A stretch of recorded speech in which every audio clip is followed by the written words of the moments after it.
Korang bawa 4 orang, bini korang sumbat kat belakang ni, macam-macam bunyi ada, i'ok macam tu semua ada. Tapi bila korang bawa je seorang bini korang, satu bunyi pun tak ada.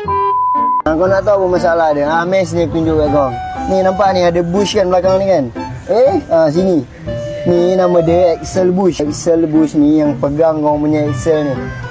Dah terang-terang bush, lama kelamaan bush tu dia akan koyak. Bila dia dah koyak, bila korang bawa orang ramai, lepas tu berenjut, itu yang menjadikan dia bunyi. Bila axle bush ni dah koyak, tapi korang biarkan dia juga, satu dia akan bunyi confirm. Lagi satu, bila korang bawa laju, kalau korang kona, rasa membuang, rasa membuai, satu isober korang boleh jadi. Lagi satu ni disebabkan axle bush ni jugalah. Bush itu dia dah koyak, dah ada free, dia dah ada gap.